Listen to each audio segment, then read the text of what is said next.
Bonjour. Pas de parlement, avec un système judiciaire affaibli,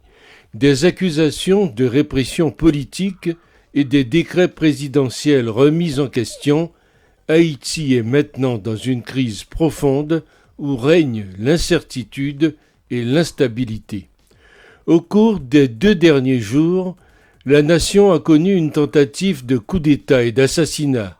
3 juges de la Cour de cassation mis à la retraite, un cocktail explosif pour un pays d'un peu plus de 11 millions d'habitants. Au cœur du débat se trouve le mandat présidentiel contesté de Jovenel Moïse, qui, bien avant les récents événements, faisait déjà face à des manifestations massives contre sa direction, à des accusations de corruption et à des critiques sur la violence et le pouvoir croissant des groupes paramilitaires. Jusque-là, la communauté internationale, en particulier l'administration américaine, soutenait.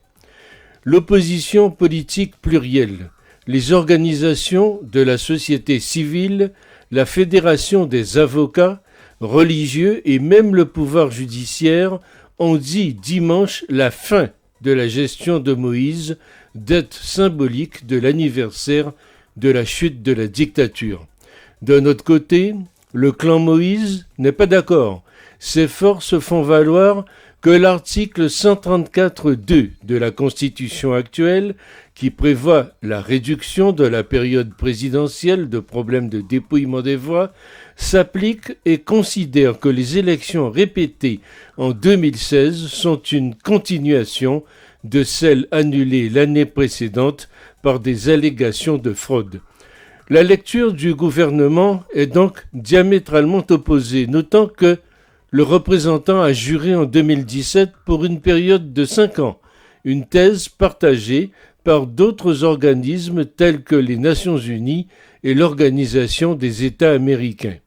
Contre ce soutien, l'opposition défie Moïse et nomme un gouvernement de transition dirigé par le plus ancien juge de la Cour de cassation, Joseph Mécène, qui avec 5 autres collègues de la magistrature met fin au mandat présidentiel.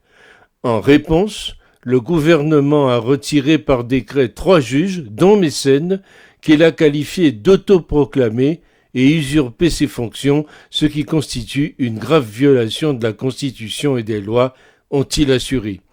Les autres avocats contraints à la retraite sont le juge Ivikel Debrésil, arrêté dimanche et inculpé avec une vingtaine de personnes de complot contre la sécurité intérieure de l'État, en plus de Wendel Tello, qui a fait obstruction en septembre dernier au serment du Conseil électoral provisoire nommé par le représentant.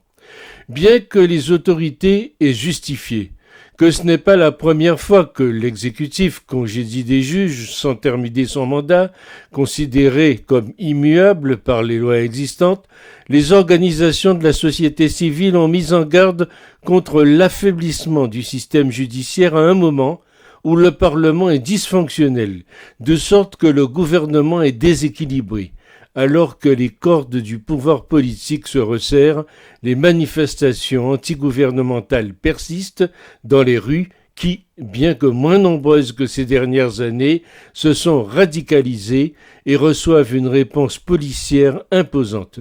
Tout cela dans une année où Moïse propose un changement constitutionnel controversé, loin de parvenir à un accord, et des élections générales et législatives, ingrédients propices à la montée de la violence. Comme l'explique le rédacteur en chef du Nouvelliste France Duval, Haïti entame une nouvelle aventure qui peut la ramener aux pires heures de son passé, car toutes les conditions sont réunies pour la victoire du pire, ou une nouvelle aventure qui peut provoquer un sursaut de ces sursauts inespérés qui vous détournent du saut dans le vide, le retour à la loi, à la Constitution et aux principes fondateurs de l'État de droit doit être aujourd'hui des préoccupations permanentes de tous.